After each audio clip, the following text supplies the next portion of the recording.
Good afternoon. Welcome to Paraspar-Lecture organized by the Office of Communication. Today we have Shoba Narayan, who will speak on Namma Bangalore, the soul of a Metropolis. We welcome her to the Institute. Before we begin, I'll give a brief introduction of the speaker today. Shoba Narayan is an author and she has published 6 books. She has been a journalist and columnist for 30 years, writing about travel, food, wine, culture, craft, and relationships for national and international publications.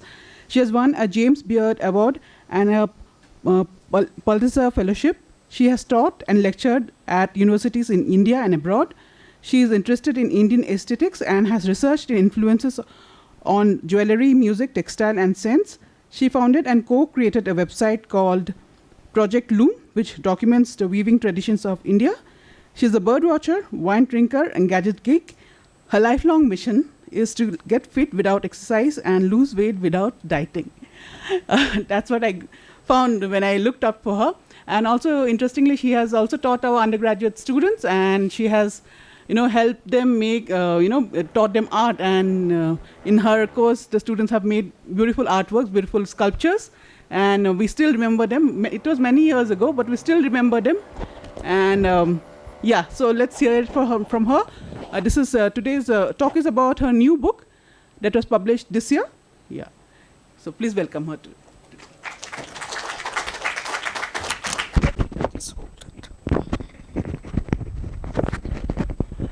Can you all hear me, or I should place it the other way? Yeah. So there's a real flaw in this book, which I realized when I came here. It is that I set out to write a book about Bangalore. And the idea was to write a user-friendly book that you can keep in your homes and give it to all those pesky relatives who come and say what to do in Bangalore. And I said, you just hand this book to them, there'll be information about where to shop, where to go, what to see, the history of Bangalore. Is Bangalore masala dosa better than Chennai masala dosa?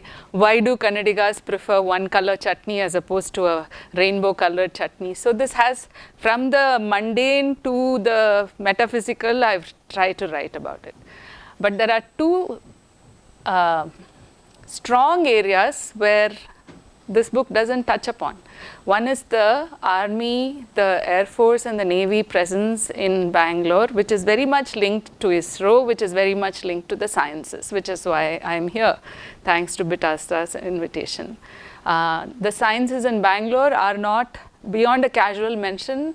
There ought to be a book on science in Bangalore. This book mentions sciences in Bangalore, but doesn't do too much. And I thought I'd start by telling why I didn't write it. I've written an article about it. As you all know, Nature magazine, in its list, Nature Index of the top 100 science cities in the world, the only city to be named in it is Bangalore. And in the top 200, we have Kolkata, Mumbai, and Delhi, but in the top 100, the only Indian city is Bangalore.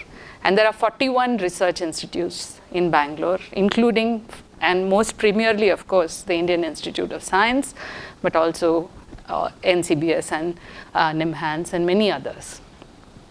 So why is the average curious, moderately interested in science person who stays in Bangalore, has lived here now for close to 20 years, why is my intersection with the sciences of Bangalore so minimal?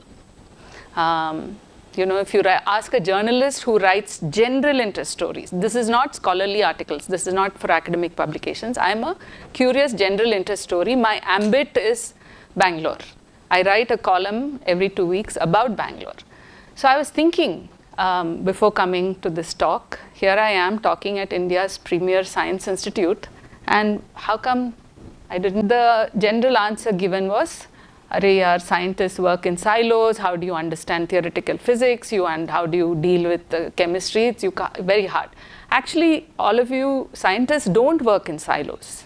You have strong collaborations, you have global collaborations, you keep track of who's doing research, not just within India, but everywhere. So these are not intellectuals who work in silos. The problem is science's intersection with the city is not as much as it could be. That may change with the science gallery that has come up. But unpacking your world to the layperson's world that all of us mere mortals inhabit is not easy to do. And if I may be so bold, I would say that not too many scientific institutions have attempted it, because it's not easy to do, because your research is esoteric, specific, dealing with problems that are vital, but perhaps not every day. So no, I mean, I come here often actually, because my friend Shubha Bhatt lives here. Her husband is a professor here. So I come to do bird watching. I go to NCBS for the same reason. But I don't intersect with professors. I don't intersect with students beyond the class that I taught. And so how can it be changed? Should it be changed? Should scientific institutions of remarkable history and research even bother to deal with the lay public? And what is the benefit for people like you? Should you even attempt it? So I used to be on the program committee of the Bangalore International Center, which is in Domlur. It started some years ago, 14 years ago to be precise. And so part of the job as a volunteer programming committee member is you get proposals for public talks, and you vet it, and you say yes or no. So there were about 10 of us. We did a spreadsheet of the talks. So the number one spreadsheet of vertical of public talks that came to us were authors who were hawking a book. Can I present? Number two was performing arts, theatre. Today evening, for example, there is a Kannada play in the Bangalore International Center that I may go afterwards, or I may attend Padma Subramaniam's talk, which is happening here at the J.N. Tata Auditorium. It's at 6 p.m. So if you do the graph, so authors, there's performing arts, then some amount of public policy, social change, all of that. The sciences were in the lower quartile.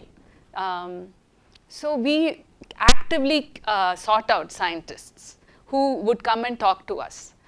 But the problem there is our audience was general interest, so they needed takeaways. So to get scientists to say, make your research user-friendly to an average audience is difficult for the organization in the middle, for the scientists, and for the audience to, so how do you collaborate in such a situation? And therein lies the problem. So my article, which I am writing, partly because all of you were kind enough to invite me, is how can science institutions intersect more with the general public, particularly in Bangalore, because there are so many of world-class science institutions here. And should they bother?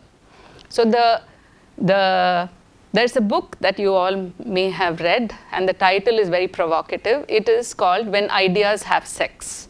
And the thesis of the book is that interdisciplinary cross-pollination is extremely useful, not just for the social scientist who wrote it, but for theoretical scientists, applied physicists, applied mathematicians. So the theory is that cross-pollination is useful. We all know this. Engineering it is almost impossible to do. Even if you are the head of a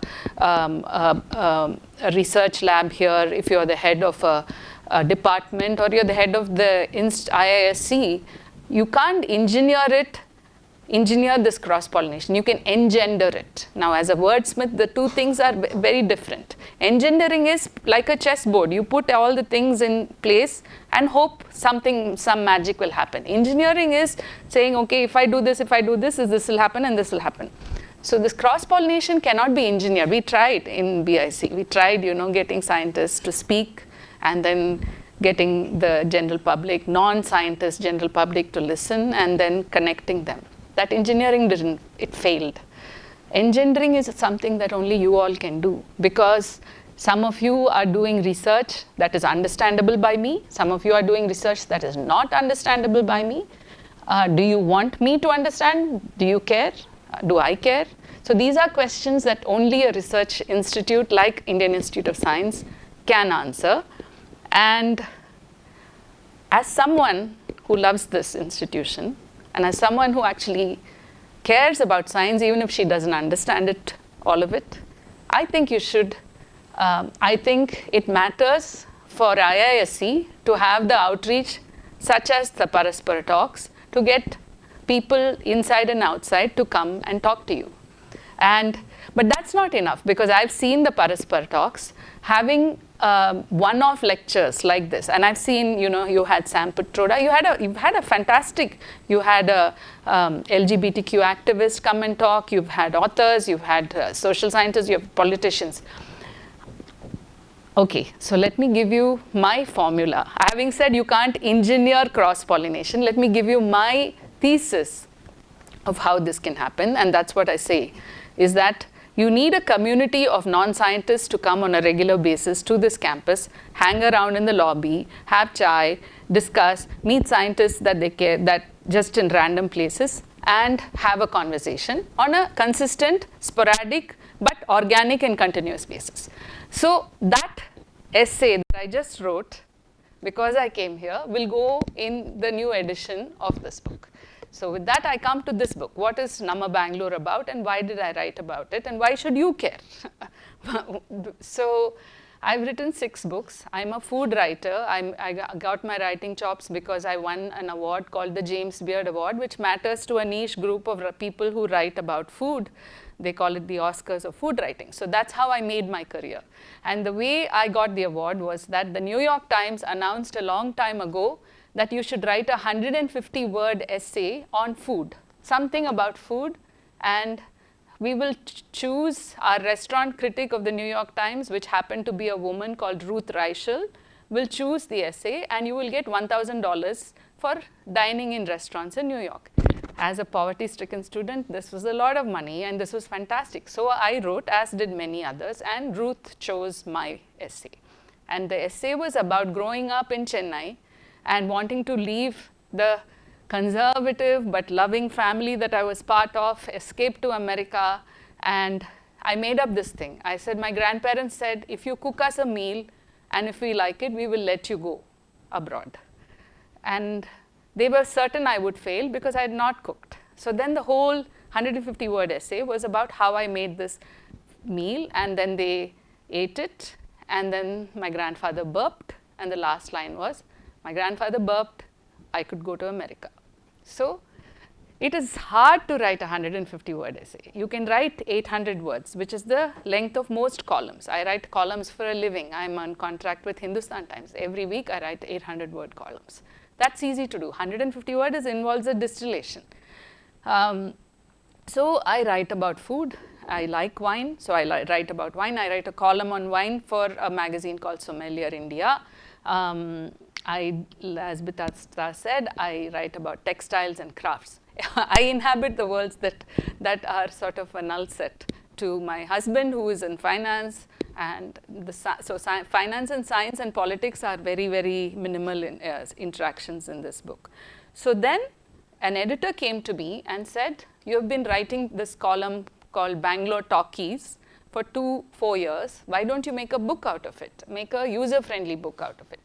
And I said, yeah, but these are just separate essays on disparate topics. How are we going to organize it? Because a book aspires to be timeless, by which I mean if somebody reads this 3 years from now, let's forget, books may not even be there in 10 years, so let's say 2-3 years. They have to have something, they should get something out of it. So I can't write about Prajwal Revanna, for example, in a book, because that news story is over in 2 years, hopefully. But in order for a column to survive, the urgency of the news cycle is vital. So if we all as journalists want people to read our writing, and the way it goes viral is if I write about Prajwal Revanna, for example. So it is a contradiction. So how did I write this book? I wrote the column as I'd already written the columns, which was on the news cycle, which was on Timely. Okay, is Bangalore a city where people tolerate multiple faiths? So the column, how I wrote about it was, this happened actually, you may remember it. A Hindu man was giving a lift to a burqa-clad Muslim colleague got pulled over by some rowdies, got roughed up. The woman called her husband and told the police officer, yes, my wife is with this Hindu man who is giving her a ride. He's her colleague. It's fine. So this has all happened. That's the news cycle. I used that to say, yes, this happens, and yes, this was awful. The police thrashed, the rowdies thrashed these two people. But in spite of that, Bangalore is a tolerant city. So the timeless quote unquote is Bangalore is a tolerant city. That will live after the news cycle. But the news cycle peg was the motorcycle rider. So the book basically was a lot of editing, taking out all the news cycle stuff and replacing it with things that would stand 2 years from now. So I'll tell you the parts of the book, and then I will talk a little bit about the parts of the book. The sections of the book are about neighborhoods. For example, Shivaji Nagar, which is where I live, is a vibrant community where there are equal parts Hindus, Muslims, and Christians. We have the St. Mary's Feast, where all of us wear what I call in Tamil kavi, which is the robe, saffron robe. We go worship Mother Mary. We have old pre-Brahminical goddesses like Mutyalamma. We have Angala Parameshwari. So we have fire walking, and the prasadam is non-vegetarian. It's all beautiful. And then, of course, we have the masjid, all of it. So I write about different neighborhoods. So I've written about VV Puram, which is the food street, Tindi Bidi, Shivaji Nagar, Malleshwaram. Then the user-friendly part is things to do in Bangalore. The most popular chapter in the book, frankly, is 36 things to do in Bangalore. So all my friends, and I say, Acha, you got the book. They said, yeah. Whenever relatives come and next day they'll say, Mysore ge hogona. Then I'll say, okay, here, take the book. There's 36 things to do in Bangalore. You don't need to go to Mysore. So that is this. Then I talk about why I learned Kannada, which is after living here 20 years. Still, after living here 30 years, there are still some North Indian friends who don't know Kannada. And I talk about whether you should, why you should. Then I talk about the arts and culture. I talk about how to get things done in Bangalore, life and living. And then the food is the biggest section. Let me just read you the headings of the food. The best restaurants in Bangalore. Which breakfast is better, the Kannada or the Tamil one? Why do Bangaloreans like single color chutneys? Is the Kannadiga sambar overrated? The Kannada obsession with kharabath. Better than Belpuri, the girmit or the mandaki? The pleasures of kodbade and, sorry, I'm pronouncing it wrong, and fried monsoon snacks. Why we love North Karnataka food. The wonders of Karindi and other fermented foods of Karnataka. Which are the best masala dosas in Bangalore? And in that chapter, I say if you call it a dosa, then you don't qualify. You say dose. Which are the best restaurants for Karnataka food? Then, is Bangalore the foodie capital of India? Of course, throughout the book, it's fully rah. Bangalore is the best city for science. Bangalore is the foodie capital of India. Bangalore is a bit of exaggeration here, but a lot of it is rooted in fact. So I sort of knew that Bangalore was important for science, but I didn't know it was the only city that made it to the top 100 in the Nature Index. So of course I say Bangalore is the best city for science, but it's rooted in fact. I say, okay, Bangalore is the foodie capital of India, but you go on Facebook and look at foodie groups. There's Delhi has some piddling, some 5 groups. Even my Chennai, where I grew up, has maybe like 6 or 7. Bangalore has some 24 foodie groups. So it's rooted in dubious fact. It will not hold up for your scientific rigor, but it is rooted in somewhat in fact. So that's what it is. But I want to talk about how I fell in love with Bangalore. That's why it's called Namma Bangalore. But I'd like to start by seeing how many of you grew up in Karnataka or Bangalore. How many Bangaloreans or Karnataka citizens are here? So I guess fairly 1/3, which I think reflects the city. I think Kannadigas now are almost 1/3 only, almost a minority. It's been overrun by immigrants from the south like me, neighboring state you can say, and North Indians. Now more from north, yes. So I start the book by I interviewed Nandan Nilekani, who called this the idea city of India. So I asked him why he felt that. And that reflects why all of us are here. Yes, it's the weather. One of my favorite Twitter feeds was, hey Bangaloreans, is something wrong? You guys haven't bragged about your weather in 24 hours. I took a screenshot of that. I don't know who wrote it, but it's that. So the weather is an important aspect of Bangalore. History is an underrated but important aspect. So there's a chapter, Bangalore, only in Bangalore, not even Karnataka. Well, Karnataka too. I mean, some of you in geologists may know this, but only in Bangalore can you stand on a rock that is 3 million years old. And of course you know this, but let me ask you anyway, how many of you know where this 3 million year old rock is? Yes, okay, if you know, don't answer. How many of you want to wager a guess as to where one can stand on a Precambrian 3 million year old rock in Bangalore? Okay, wager a guess. You're guessing, na? Okay. Cubbon Park. Another guess. Lal Bagh. Okay. How many of you think Cubbon Park or Lal Bagh is fairly close to the truth? Not the people who know, the people who don't know. So, yeah. No, I accept. I think it's close now. It's close to the truth, yeah. Okay. So, yeah. So, Cubbon Park is a good guess, but Lal Bagh is where the actual Lal Bagh rock is fantastically old. It was formed when the earth was being formed in a way, and you can actually stand there. And many of the buildings that are in South Bangalore are made with this rock, so people take it for granted. And then how many of you know what a hero stone is? A Veeragallu, it's called. Okay. So a few of you. Have you heard of a hero stone? I grew up in Chennai, and I like history. I never knew there was such a thing. How many of you know what a Veeragallu or a hero stone is? Okay. So anyone want to wager a guess? Because not the people who know, but do you know what a hero stone might be, historically speaking? Okay, so then I'll tell you. So there is a man called Uday Kumar, P.L. Uday Kumar, who is doing research on history of Bangalore at the Mythic Society in Ripatunga Road. Anyone who is interested in Bangalore history should go there, and he's very open and welcoming. He left his job in software and now does this for passion. So he goes and excavates hero stones. Typically how this is done is some builder or some neighborhood person will call and say, we are building a home, we've dug it up and there seems to be some inscription rock here.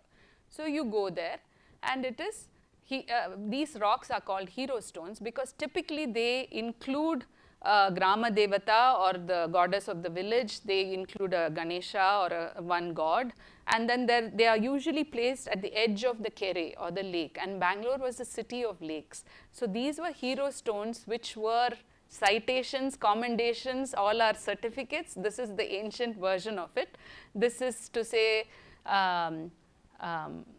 Veera somebody protected this village from invaders, and therefore we are citing him. So those hero stones, currently I think Uday has about 271 hero stones that he has found all over Bangalore. The oldest one is in Begur Kere, which is quite far away. There is a temple there called Panchanagalingeshwara temple. I went there, and you can actually see these hero stones that are displayed. Most of them, sadly, are broken up because of construction. So, so that is the fact, historical fact. There is a fanciful story that is equally charming. The story is that King Veera Ballala went on a hunting expedition and was tired and waited under a tree, and one woman gave him boiled beans. And these were Bendekalu. And so Bendekalu became Bengaluru. That story is false. It has been debunked. So, but it's a charming story. You can imagine the king going hunting, some old woman sitting under a rain tree, which is what we have a lot of in Bangalore, and then making this boiled beans, giving it to the king. The king says, okay, you name your city, and she says Bendekalu, and it's become Bengaluru. So like that, there are fanciful legends in Bangalore. So I talk about that. Now, I'd like to read an excerpt from the book. I give you a choice, and please raise your hands. I will because this is a serious academic institution, I would like to know how many. So I'll give you a choice. Shall I read about food? Shall I read about history? Or shall I read about user friendliness, about how to do business in not business, how to get things done in Bangalore? So how many of you want historical excerpt of chapter? Please raise your hands. Majority wins. I will choose according to that. I'll read an excerpt. How many of you would like a chapter or excerpt? It won't take more than 2 minutes on food of Bangalore or around. Oh God, it's equal. Then how many of you want a user-friendly chapter on how to, if you're new to Bangalore, how to get things done here? Okay, that is less. So it's almost 1/3, 1/3. So I'll read you, shall I read you short excerpts from all three? Okay, so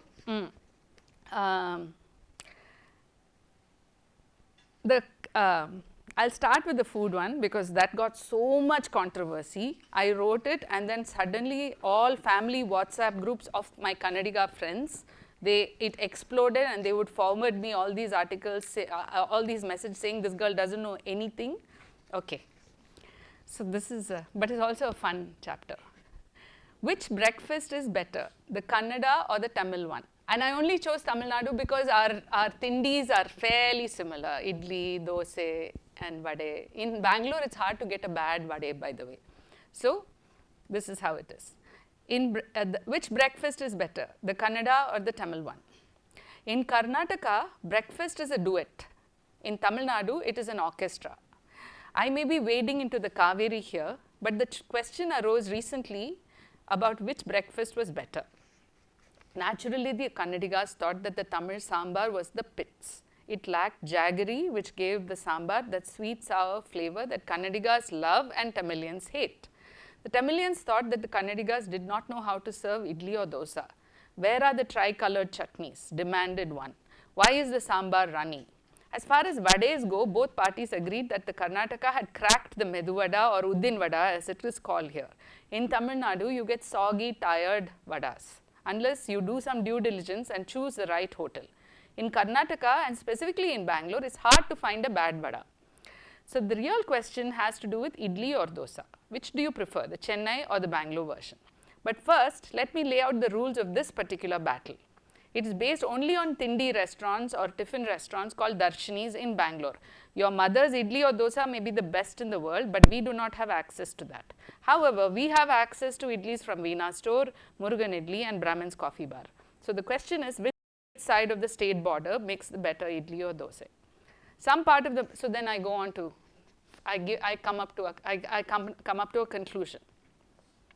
The conclusion is that Karnataka has many more breakfast options relative to Tamil Nadu, and perhaps this is why they lag in the number of chutneys. At home in Karnataka, people eat akki roti, ragi mudde, avlaki, neer dosa, all this for breakfast. Why then would you need to invent so many chutneys to go with your dosa when you can have a different kind of dosa every day? That's what I thought. That's the conclusion. Now I'll go to the history chapter, which is also one of my favorites.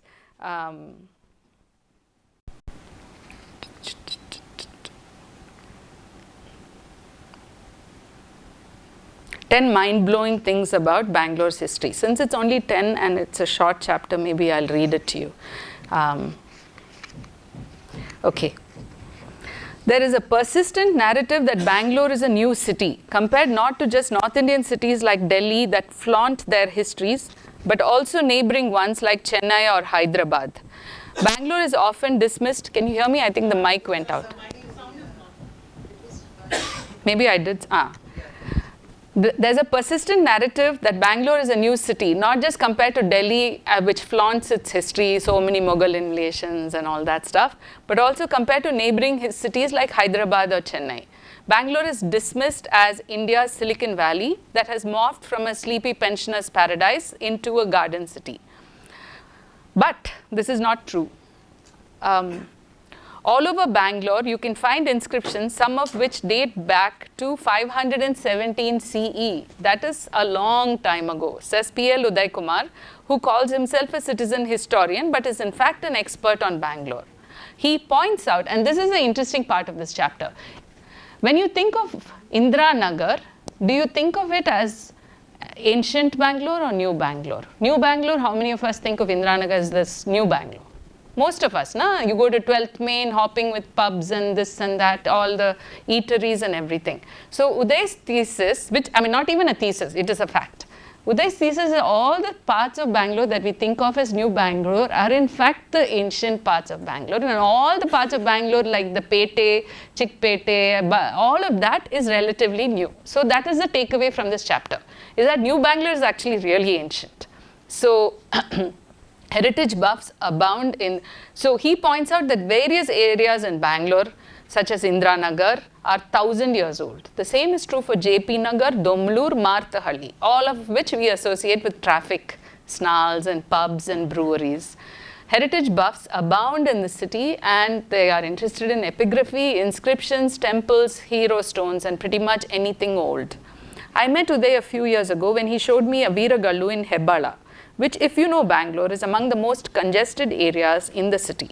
This particular hero stone, discovered at a roadside ditch, had inscriptions dating back to 750 CE, again millennia ago.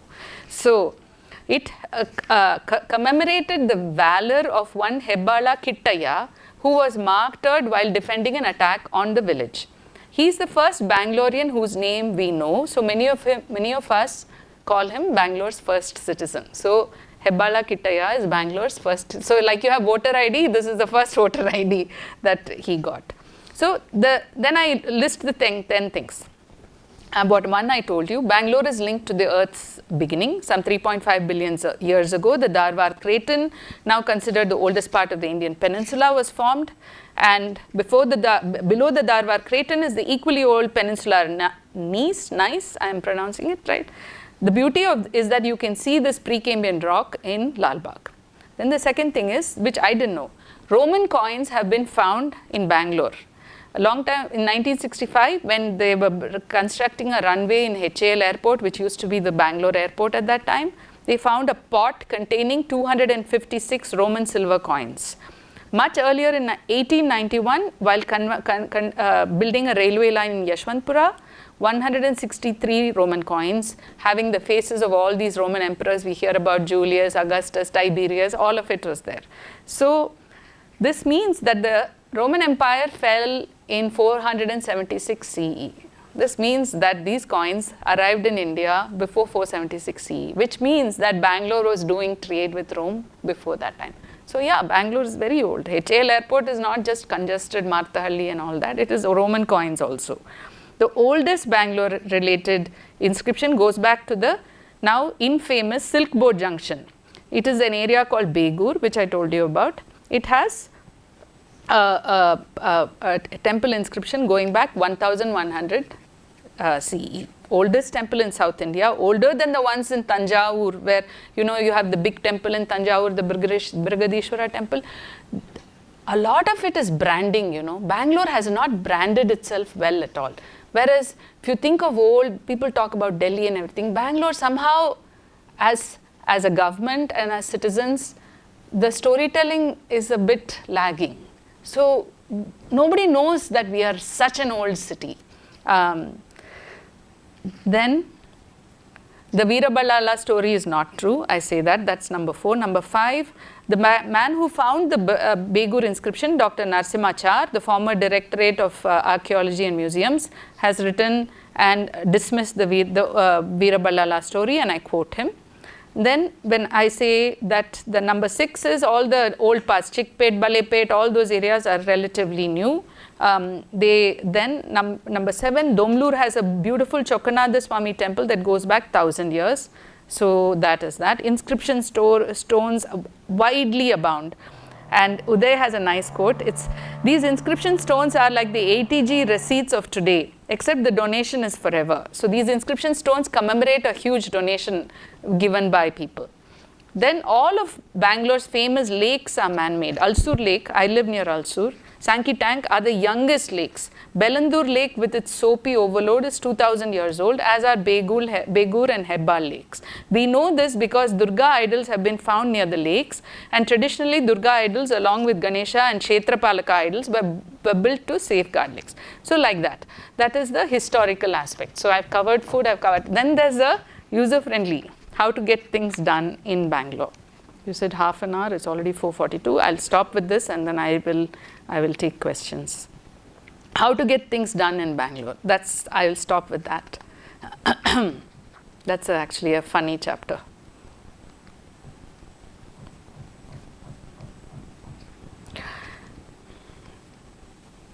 There is a face that a Bangalorean will make. Wait, I have to find that.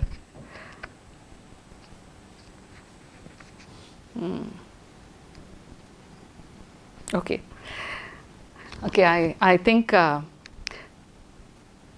how to spot a Bangalorean. Yeah.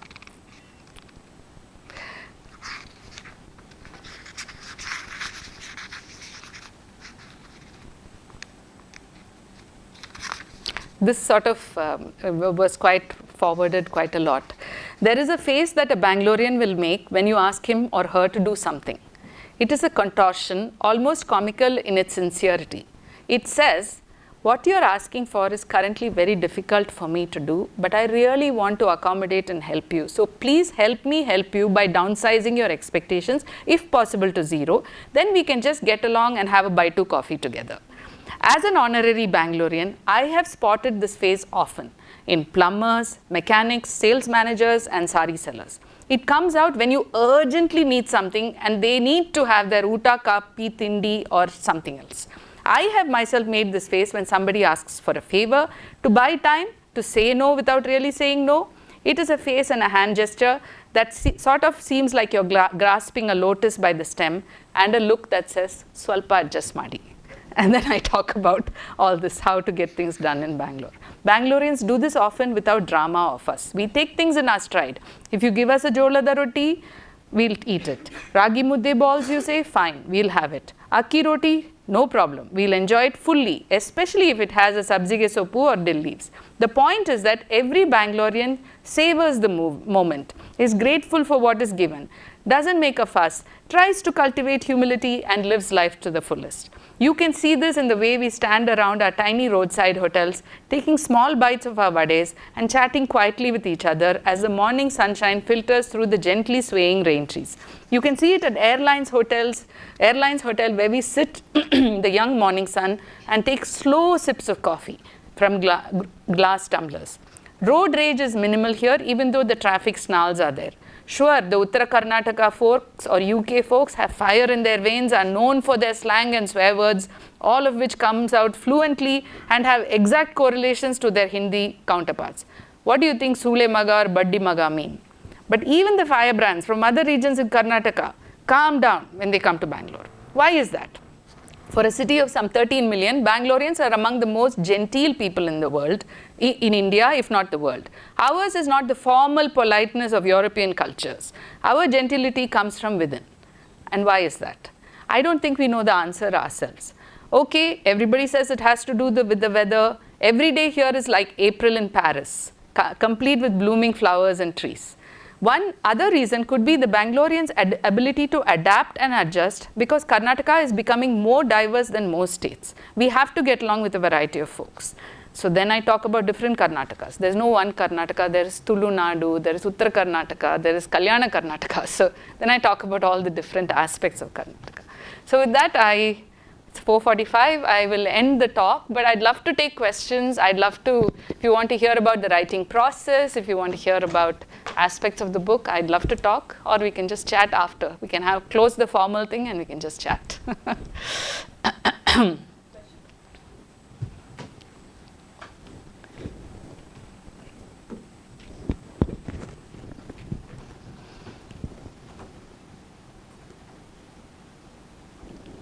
Yeah, thank you. It's really unnerving to stand here and there's like silence.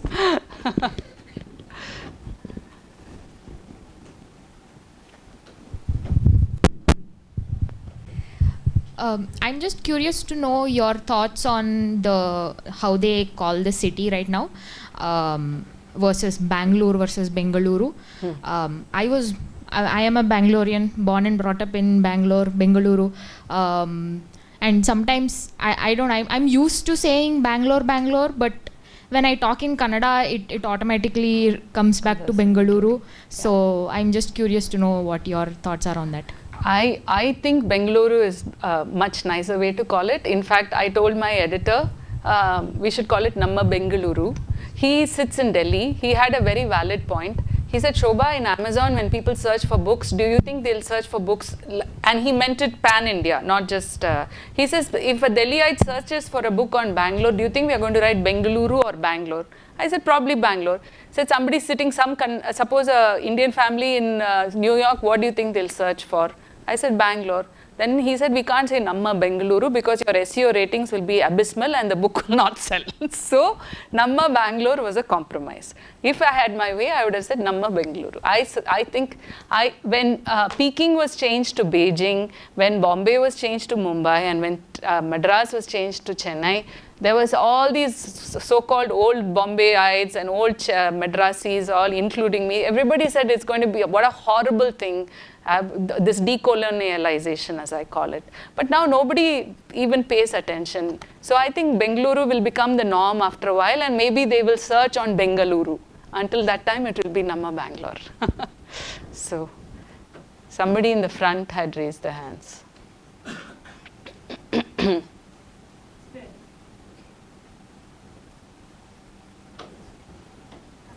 Is it working? Yeah. Hi, thanks for the talk. I'm relatively new here, like moved here about a year back.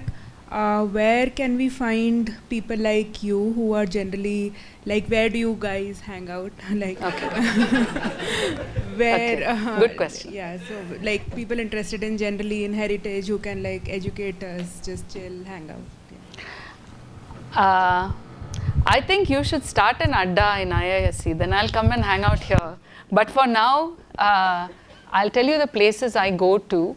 Lalbagh Cubbon Park, of course, and then I go to many of the talks at BIC. So you should too. For me, I live, actually even for you, if you live on campus, it's close enough. It's in Domlur. You get a wide variety of talks. They're all free, and you can get some chai in the front, in the lobby. You can stand and meet a variety of Bangaloreans. But the real way to get to know Bangalore is based on your interest, because I'm a nature lover and a bird watcher, and as is Shubha Bhatt. There are amazing WhatsApp, Telegram groups on food, on bird watching. There are spider experts, and they meet up. What do I do when relatives come? I use 3 sites. One is, of course, Book My Show. You can do a variation on free, and then you can find events that are free all over the city. I use Book My Show. Then there is there used to be a magazine called 080, and now it's also there on, it's called something City, not Travelocity. I'll send it to Bitasta actually. So I use 3 sites. I use events in Bangalore. If you search on it, you will find. And I go. Stand-up comedy is big in Bangalore. And there are many places where you can go. I go to the library, bookstores. Church Street is great. I would go to Church Street. There is Blossom, there is Bookworm. That's where I would go. And if you like wine, I'll give you a separate list.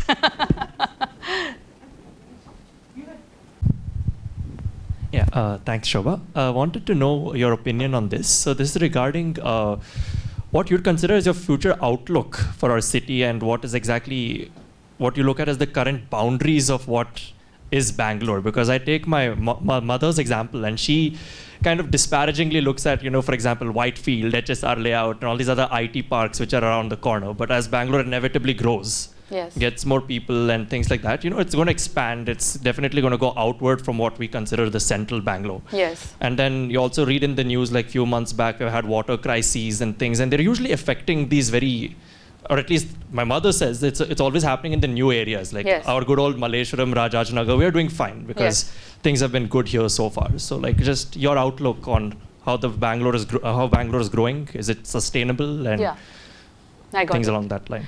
So I did a destination story, I'll answer it in a slightly roundabout way. I did a destination story on Mumbai for Condé Nast Traveler, which is a publication in New York. That was about the time when Dharavi, the slums in central Bombay, all the people who lived there were being paid off money so that the builder could acquire the land to build a high rise. And all the architects and urban planners were up in arms, because they said in order a city should develop organically like Tokyo has, and Mumbai should be allowed to develop organically like, so they use the example of Tokyo. So removing the Dharavi residents, which contributes so much to the economy, you have potters working with textile people and tourist guides and all. Bangalore, I think, now has reached the tipping point where builders are calling the shots over urban planners. So until very recently, I was very optimistic about Bangalore, using that same formula that a city should develop organically and grow out like a spider's web. But now, as you say, if once you go beyond Marthahalli and you see these giant high rises, it means that the organically growth of the city has not been allowed. Rather, the builder has called the shots and just acquired a small portion of land and has decided to go vertical. So I think at the outer limits of Bangalore, I'm very pessimistic. But until the outer limits, I still remain optimistic in that I think that, as you said, Malleshwaram, Rajaji Nagar, Shivaji Nagar, where I live, you can find everything. You can find rich and poor, you can find color, and you can find different points of view. What makes a city vibrant is not the high rises. What makes a city vibrant is multiple points of view, the ability to go walk out on the street and encounter something that will give you goosebumps. So I get this regularly. I think all of you should walk on the streets and get goosebumps. And Bangalore is in danger of losing that, especially in the outer extreme. Till the outer extreme, I think we are still good. So I'm with your mom.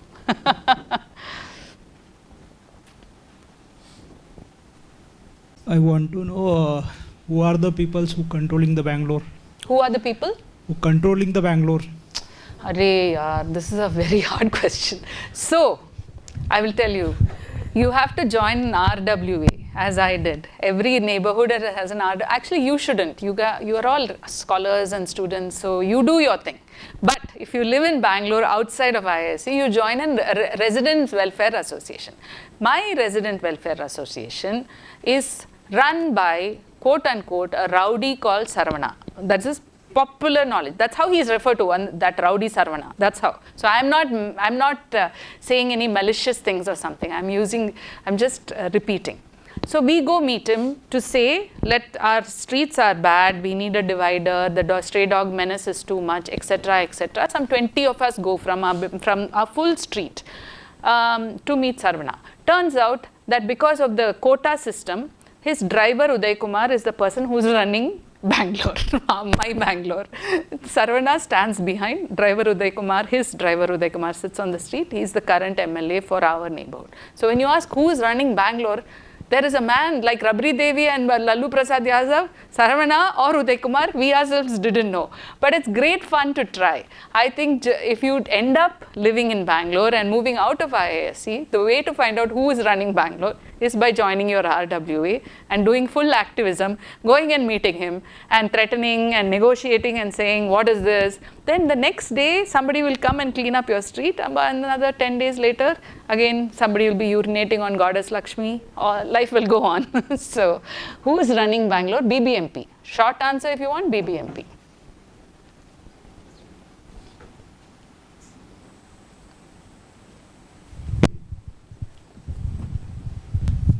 Thanks for your talk. I like the Veeragallu, about Veeragallu you told. I think everybody should know that IISc also has 2 Veeragallu.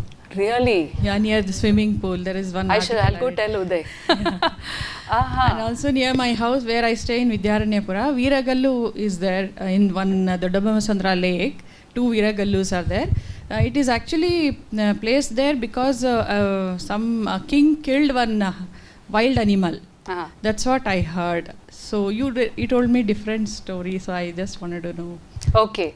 I told you Uday's story. I will go research this. Because it is actually that on the picture it says that one animal, a person killing the animal, like lion or tiger.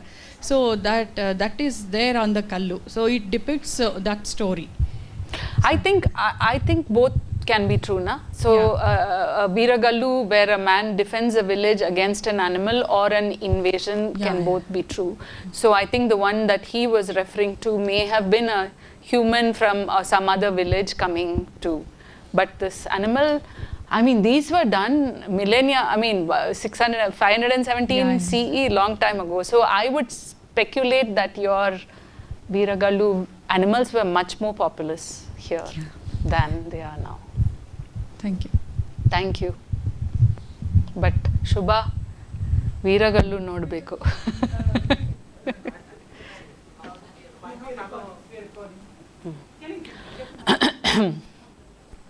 Bitasa, you should invite him for a talk also.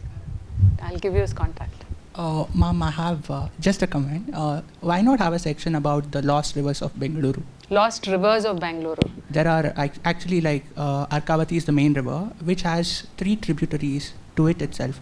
Arkavati being the tributary to Kaveri itself, we have 3 more tributaries to Arkavati. So I mean, I do not find much literature about it, discussing about it, nor about how water supplied to the city.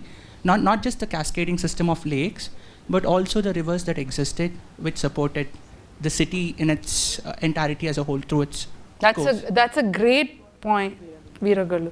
I didn't know I knew about the cascading system of lakes and the very sophisticated water management. I didn't know Arkavati flew through Bangalore. No, we have Vrishabhavati river here in Malleshwaram, but it is called Rajakaluve now, which is the... That I had heard, but I didn't know about I will look it up. Okay, just another thing. How would you differentiate an authentic Bangalorean food from other foods? Because if I understand right, we have influence, as you were rightly mentioning, from the Tamil culture and also from the Mysore kingdom, Mysore culture, also from the Uttar Karnataka. So I mean, I find Puliogare, the term itself, coming from Tamil Nadu or the old Tamil or old Dravidian, and most of the terms that we use, the baths, also have the influence of Orissa and Maharashtrian hint to it. So what would you call as an authentic Bangalorean? Got it. So I was told after writing that what I was attempting humor, I was told there are certain dishes like Nuchinunde, Paddu, all these are made, what is made at Kannadiga homes is authentic to Bangalore, I feel.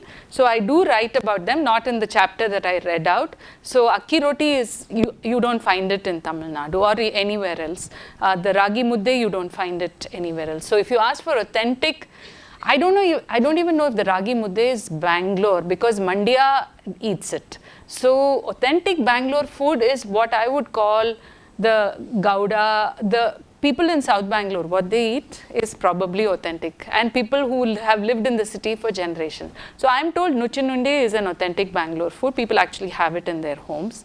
Paddu is what we call Kuri Paniyaram, which is a Tamil word, but this is the Bangalore word for it. And then, of course, Akki Roti is a fantastic the breakfast food, but I've never had it anywhere else except Bangalore. You can't find it in Tamil Nadu. So it's not like the vade, dosa and all, which are pan South Indian. This is, it's like the puttu and kadla of Kerala. It is authentic to Kerala. Tamil Nadu doesn't have too many authentic tiffin dishes because they have spread quite a lot. The Mysore masala dosa has become now fully pan-Indian. So, but the question he asked is about authentic food is of deep interest to me, which is indigenous Karnataka food, which is indigenous Bangalore food. There are still a few dishes you can find. Bisi bele baat, yes. If I just may add, this Bisi bele baat, because recently I was reading an article about it by K.V. Sudarshan. He's known as Hiramagaluru Kannan. He talks about baat being a Odisha word for rice. So whatever baths we talk of is not authentic Kannadiga dishes when we talk of it as such. So, and also he mentions that the hyacinth beans that we have, I think the Avare Mela, which happens by the Vasavi condiments, that's very native to Bangalore. The dishes made out of it. You were talking about akki roti, so Avarekai roti and the sambar which is made out of that. It is not the typical sweet sambar. It's a bit different, spicy version. And I think sambar is kind of generalized that it is sweet in Bangalore, but we have other versions as well. Yes, absolutely. So the column I wrote recently is called "How Indigenous Cuisine is Making a Comeback in India." I interviewed chefs and everybody. And one thing which I learned, which blew my mind as a Tamilian, is the sambar is actually from Maharashtra. If you go back to the Chola times of Tamil Nadu, they have I'll tell you the Tamil word and the translation. They had what is called poricha korumbu, by which what it means, you do like the sambar as usual, but the tempering comes in the end. So poricha, that means you temper it and pour it on top. So the sambar is apparently from Maharashtra and it has invaded Karnataka and Tamil Nadu. So how much far do you go back and what is indigenous cuisine? And it's a fascinating subject. I love it. Tapioca. Mysore dosa. Dosa is originated from Udupi. The original taste is there only, and it is spread to Udupi people only. The brand of dosa and idli, and the chutney is also from there because the supporting for idli is the chutney only.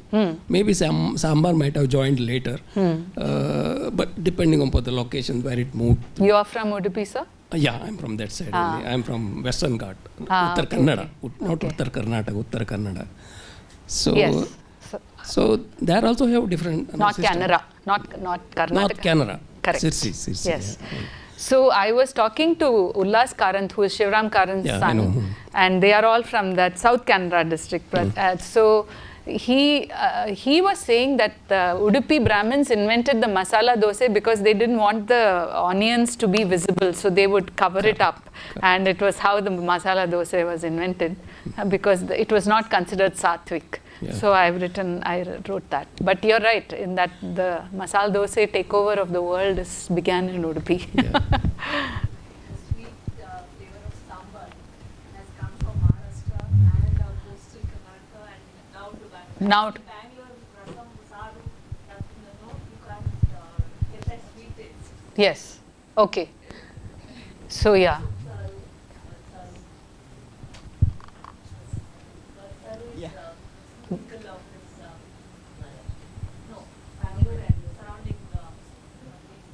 Yeah. Yeah, hi. So thanks for the nice talk. So since this has just become a food discussion, I'll also ask just two questions. So pardon my ignorance, I'm North Indian, migrated to Bangalore just 2 years ago. One is, what does the word, the phrase rice bath technically mean? Since bath is rice and rice is rice, so is it redundancy in that phrase? And my second question is, I have not encountered the use of the word hotel for just an ordinary roadside eatery. That is this just a Bangalore phenomenon? I saw this only when I came here. So I will defer to the people who have lived here much longer. My thing is, rice bath is only North Indian interpretation. Bisi bele bath is it is not a double positive. So rice bath is a continental restaurant display on the menu of, as you say, two words that are not needed. But in the Karnataka food, the most famous bisi bele bath is, the bath is rice, bele is the lentils, and bisi means hot. Of course, the Kannadigas love everything busy. So that is that. And then the hotel, you're right. We call them darshinis, but except military hotels. Somehow military hotels are named hotels, and you can see that even if you go to Vivipuram or the older parts of Bangalore, you're right in that most hotels, like in my neighborhood, Shivsagar, Suksagar and all, there's no hotel underneath except Shivaji Military Hotel.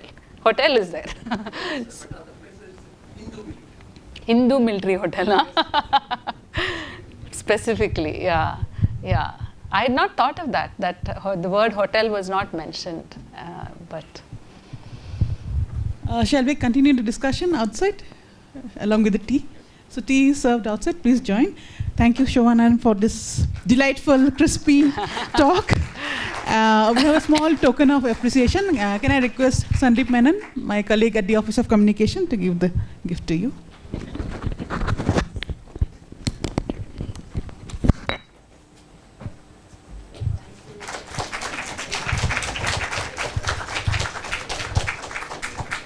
Please join for tea.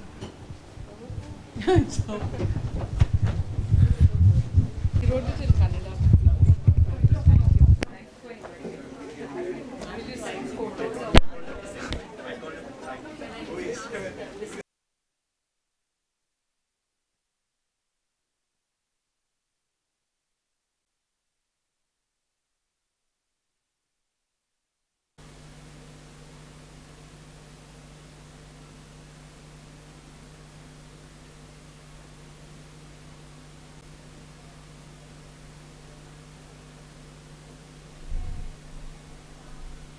Around 5 minutes or so. We are just waiting for the chairperson to come. Okay. Good afternoon, everyone. My name is Daita, and I welcome you all to our introductory talk on the topic Uniting the Colors, an Eye-Opener.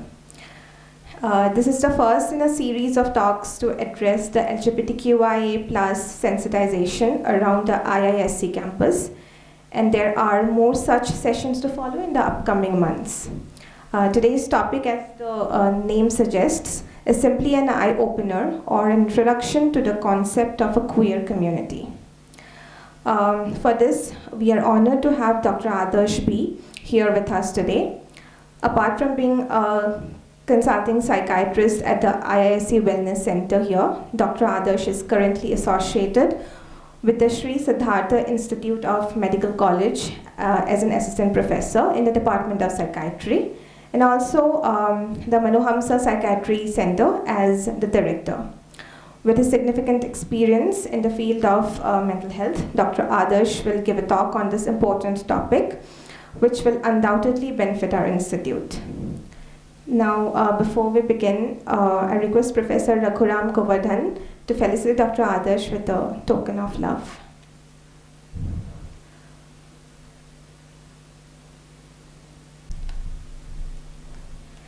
Yeah, so let us begin, Dr. Adarsh.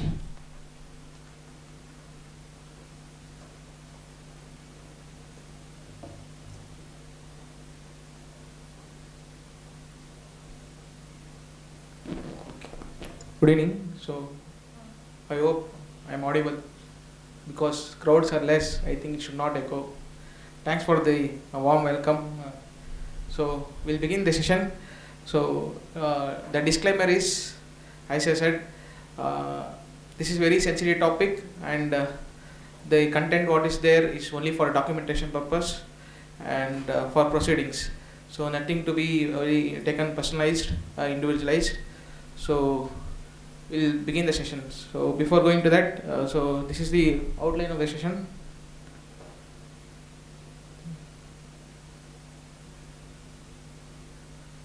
Yeah. So why should we know this gender and sexuality right today and here? And we need to understand what is really gender means and sexuality means, and how the gender unfolds and get its expressions, and some minority related concerns, and what is the role of mental health professions, and how the wellness center works, and how we cordially work with the gender minority people, and what is the support of IISc, and overall what the support institution gives for us to proceed. So this is the outline for this session. So why should you know this topic here, and why it is currently essential? So because gender is largely accepted in the binary construct because of the cultural background or geographical background. So there is a lot of unmet needs, and many commonalities are there with the gender non-conformity individuals and gender incongruence individuals. So we need to address that we need to support that commonalities, and to create awareness about the spectrum other than the binary construct, and the diversity, the continuum of the gender, because the gender is individualized, and to give the more information of affirmation, which is very essential part for gender minority people to proceed further in their journey of gender, and to provide about the resources and communicate about unique healthcare, what we give here, and what are the options, and to navigate the milestones or as adults, what the gender minority people experience in their gender expression of journey. So that's the main reason we brought in this topic here, and this is the 7th day, and I think there's a lot of information, communication has happened. So with this we'll proceed. So before going to the individual gender identity, we need to know what is identity as a total, because gender identity is a part of total identity, and it is gender identity is integrated of total identity. So identity comes with social construct, and it is the cultural and geographical and psychological part. So it is synthesized and over a period of time, and it is arrived. So it is a construct. So gender becomes the integrated part of total identity. So every individual has identity at level of various major three domains, that is occupational domain, personal domain, social domain. So gender is a part of personal domain, so it gets integrated to the total identity of the individual. So coming to gender minorities, so as I said, nothing to bring in individualize or nothing to take it personally. Only for documentation, we need to categorize gender minority as a group. So they are categorized gender minorities based on their gender identity expression and their sexual orientation. And sexual orientation has three domains: how the individual identify sexually, how they behavior, and what is their sexual attraction, fantasy towards them others. So based on this, gender minority people have been brought in the group.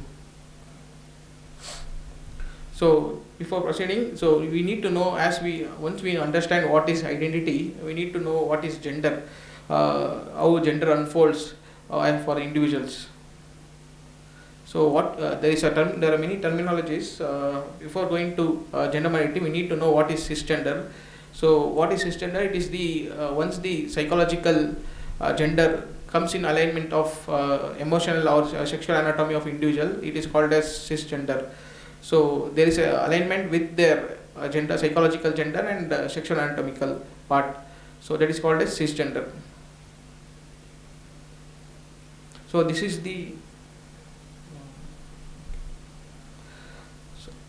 how the gender minorities or gender terminologies get expressed. So what is anatomical sex? It is the identified based on external anatomy, internal anatomy, and chromosome at level of gene. So it is completely biological. Sexual anatomy or sexual identification is completely biological. So it is gender identity comes with the psychological domain. So it is completely individualized. So it can be either spectrum, or it is a diversity of the spectrum of gender. So gender expression comes from there, not from the sexual anatomical part, from the one's identified gender. So it can be feminine to the masculine, or it is sometimes gender expression cannot be because it is completely concealed. So it is agender. So expression is once individual get identified and has the gender identity, over a period of time it gets constructed, and once it is constructed, it becomes stabilized. Once it becomes stabilized, then the gender expression starting. So it is individual gender expression, and as I said, this comes from the gender identity. It is based on their own how individual get expressed based on the behavior, attire, and sometimes it will be part of social norms and expectations. So since gender is a psychological part, and it is a very dynamic, and becomes a fluid part. So once individualized towards one spectrum, he move to the other spectrum of the gender identity. So it has a continuum. So hence it is the gender fluid. So once individual can reverse their gender because it is a dynamic part. So sexual orientation it is another part of the dimension. So nothing to relate to gender. So once individual identify themselves either of the gender, so they get sexually attracted. So they have sexual fantasy towards others. So it is classified based on that. So homosexual and heterosexual. So the Kensei is the one who has tried to bring in different spectrum for the sexual orientation, from the completely heterosexual towards the one part on the one end and towards the completely homosexual. Sometimes there will be accidental homosexuality, incidental homosexuality, and more than incidental homosexuality, and incidental heterosexuality, and more than individual heterosexuality. This is how we just brought in the categorized the sexual orientation.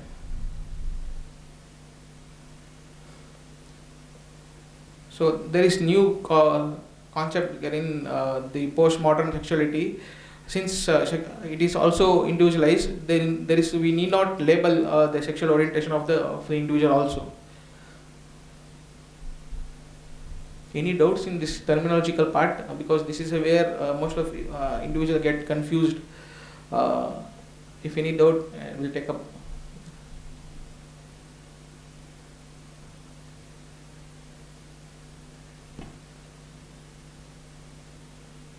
Go ahead.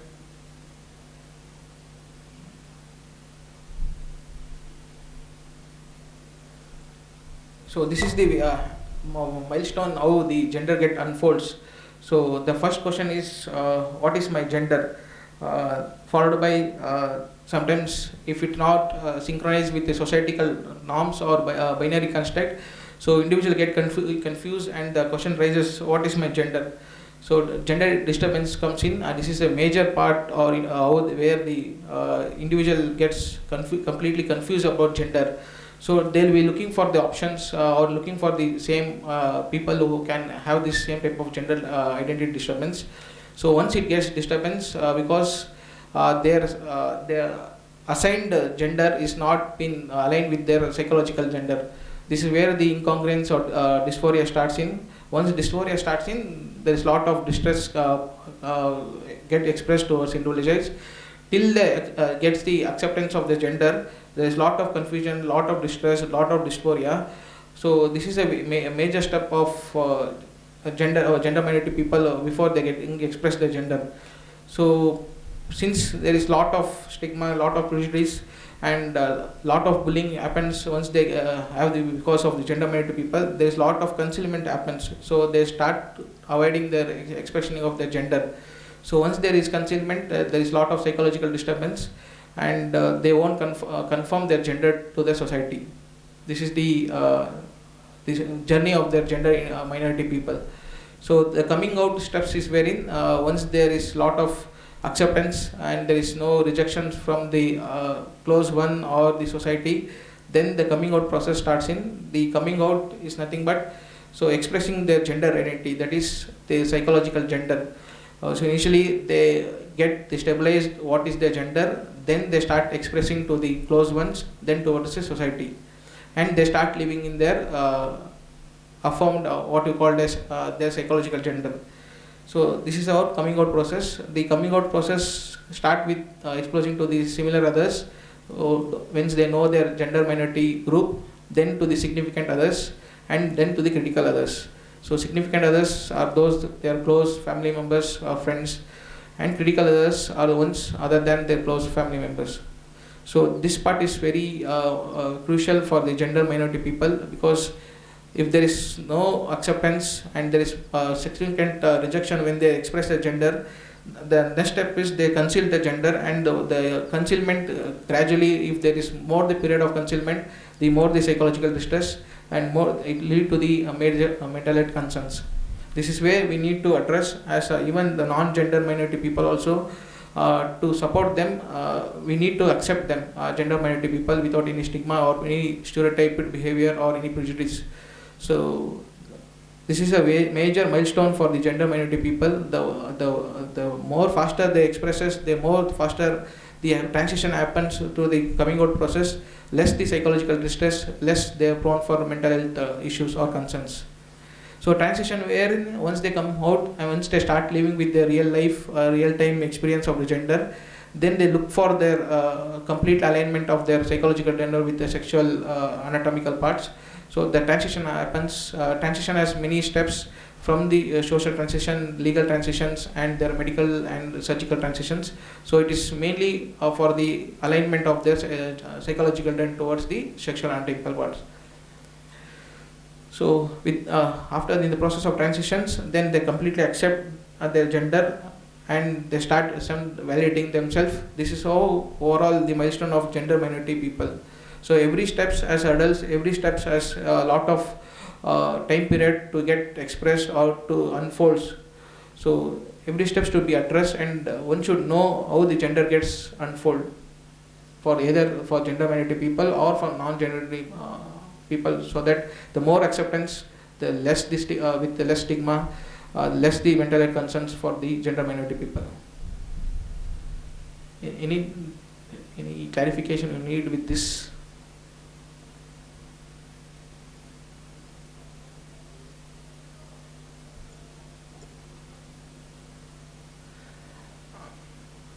So it is very difficult once when they don't express their gender. That is at level of concealment happens. Very difficult for us to support them. But once they come out to the process, once they come out to a close one, then we can navigate towards the option, that is towards the transition step or for affirmations. That is the only major support we can do. And once we are aware of what is gender minority people, and we can get more close to them and give them more support. The affirmation is the where the major critical steps comes in. The moment there is a fear of rejections, once the rejection starts in, then the concealment increases. So less rejection, I think, the only major support.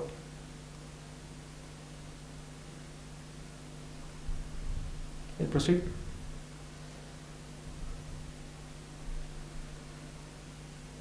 So coming out, this is a major journey for gender minority people. So it is where we need to address them, to support them for their navigation towards the other steps of their gender alignment. So once there is coming out, there is lot of self-acceptance. Once there is acceptance, there is decreases the internalized fear of rejections. So the gender minority people and how it is related to the mental health. That's why the mental health professions has a major role. So gender minority people, as it is a minority, there is a lot of stress. The stress comes out from the stigma. So stress is nothing but the human response for the challenges or the threat. So the more the threat, more the challenges, the more they find it difficult to handle that part. So more the stress.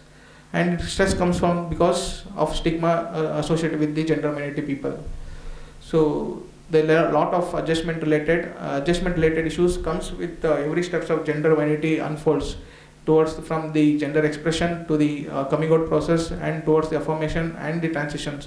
So affirmation, to get into legal affirmation for documentation, medical affirmation, surgical affirmation, if there is no support, no at level of from the social support or personal support or logistical support, so a lot of adjustment issues will pop up. Adjustment can be this can be dynamic. So it comes from the anxiety, if because of unable to cope up with the stress, they induce in the substance. If it is used for more, then it will lead to the dependence. And sometimes because of acute crisis, because whenever there is expresses their gender, psychological gender, when there is lot of rejections, so crisis hardship will let in, and the only way out process is self-harm behavior. So a lot of adjustment issues will come out when there is expression of the gender, and if there is lot of rejections, it gets internalized, and ultimately it leads into the major health concerns. So major health, if not addressed, and will lead to the disorder level and the clinical stage where need to be intervention at level of treatment, pharmacological treatment, and the non-pharmacological like form of therapy sessions.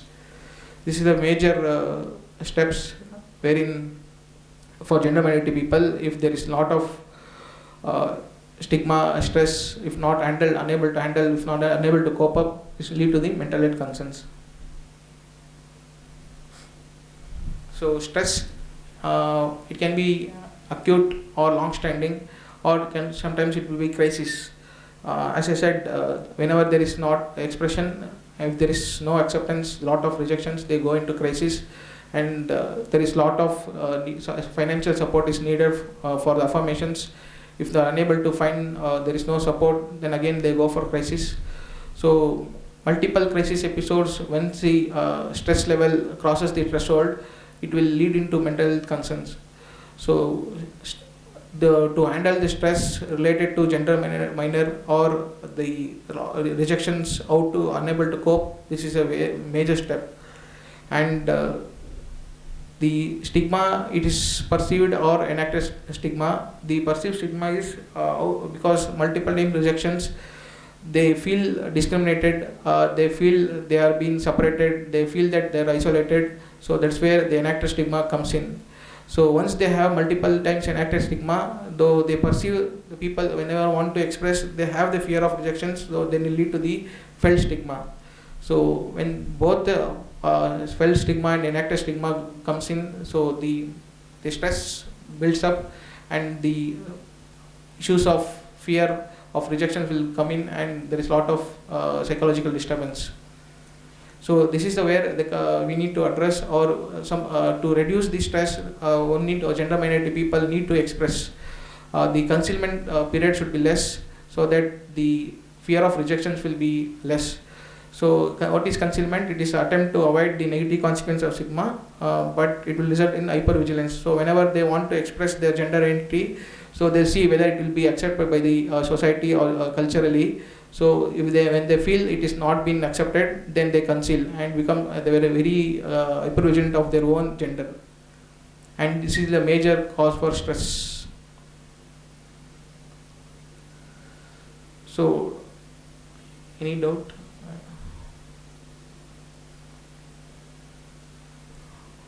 Okay, we'll proceed. So there are major three threat for gender minority people, that is whether categorization threat. So they feel that whenever they express their gender, they feel that they have been categorized as gender minority people. So they fear that they'll be isolated. So that is a major threat for them. And second threat is distinctiveness threat. So relating to denial of distinct group. Whenever they express a gender to the ascribed, that is close one or gender say of the same gender minority people, if they have been not accepted, then they feel they have been distinct. And whenever it is relevant to express, and the relevant to whenever it is very required, when they express a relevant association, if that time it is being rejected, so that is a major threat for them. That is called as distinctiveness threat, and the threat for acceptance and the rejections. So whenever there is a lot of threat of rejections, they will go into feedbacks, and in the same group, they feel that they have been not been accepted. So these are the major stress or threat, and which lead to the major stress.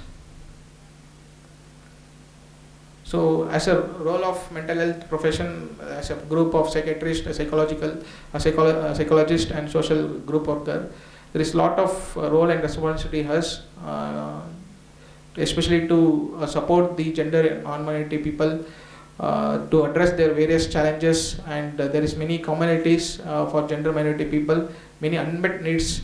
So all this comes in when there is in the process of gender expression journey, predominantly at the coming out process and towards the transition phase and the affirmation phase. So till they have the stability of their gender and still have the expression, and they live with the real-time expression of the gender, there's a lot of challenges with the gender minority people. So which has to be addressed, and the more they expresses and more they come with alignment of the gender identity, so less the stress for them. So there is, other than the spectrum, there is lot of continuum of gender. We need to be known for the non-gender minority people, because once we know about the gender spectrum, gender continuum diversity, then we can accept, and we can there is less. We can create the homogeneous atmosphere for the gender minority people, so that they can easily come out on the process, and there is less time for the concealment. So once we address the psychological, social and economical difficulties, the quality of life increases. Not all the gender minority people will have that issues of coming out process. There are many people who are vulnerable because the vulnerable people are one who has been the less social support and who has initially part when they want to express their gender identity, when they have been felt a fear of rejections. These are the people who are most vulnerable for the mental health concerns or which lead to the mental health issues. So once it leads, their quality of life will come down, their global function will come down.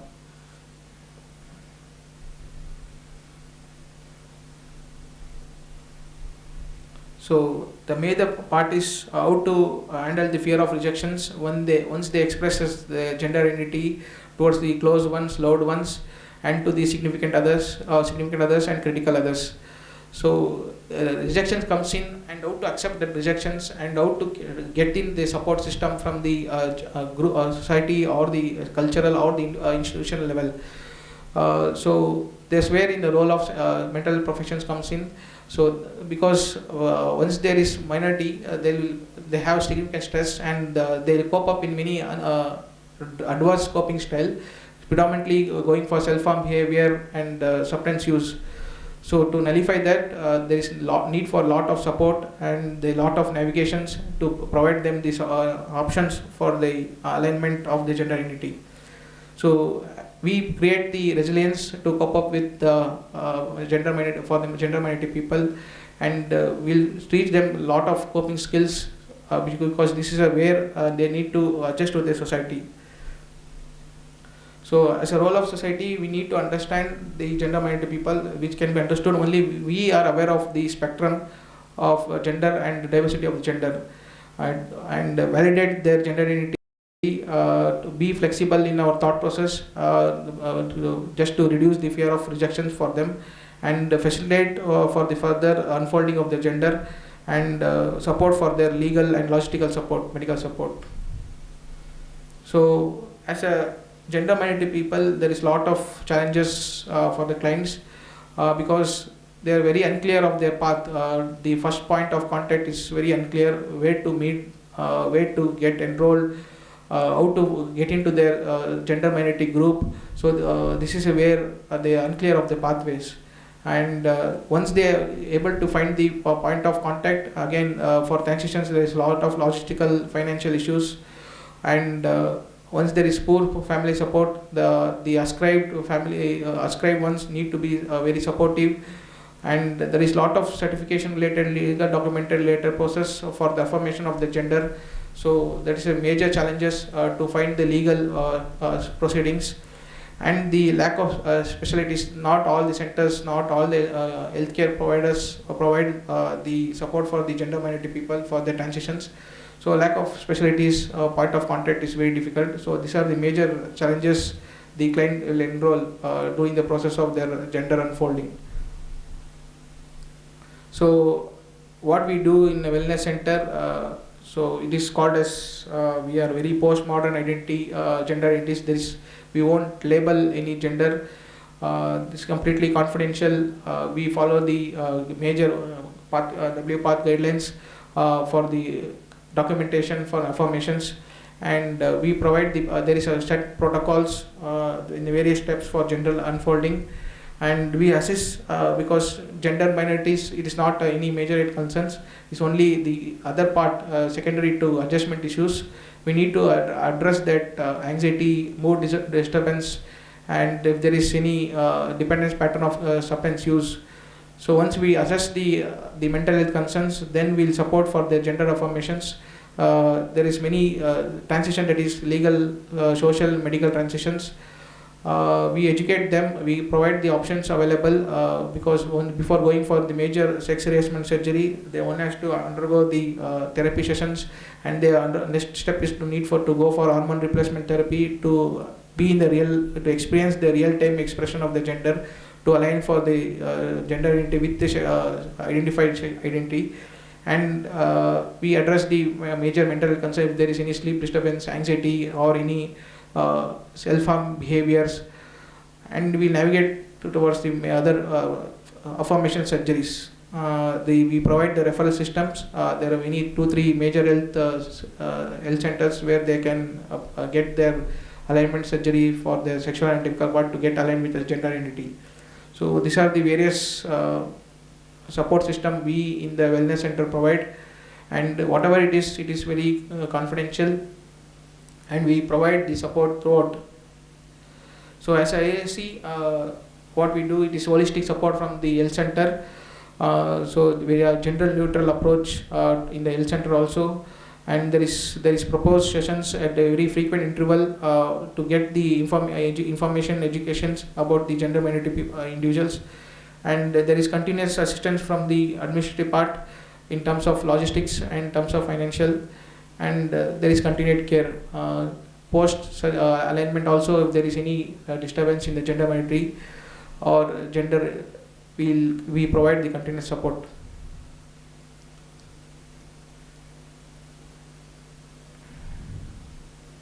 I think this is the end of the slide. So any doubts or any information?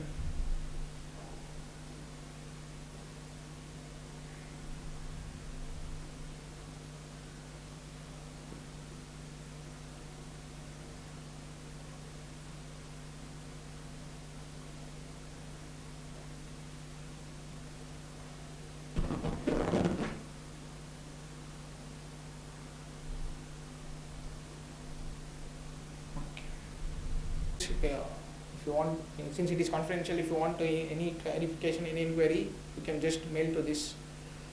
We'll get back soon.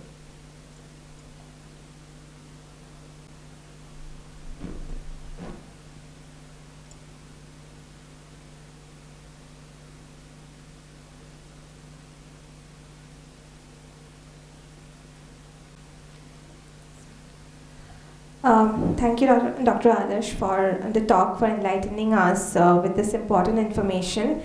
So as Dr. Adarsh said, that it's a very confidential topic and not many of us are very okay to talk about it. But then even if you have any information about this, if you want to know any extra information, or else if you want to help somebody from your class, from your lab, or family, friends, anybody, then you can definitely reach out to Dr. Adarsh or to any of the psychiatrists, psychologists, and psychiatric social workers in our wellness center. And many thanks to the organizing committee as well for all the efforts and hard work, and also to the participants here for their gracious presence. And please join us for the refreshments that are kept outside. Thank you so much. Have a great day.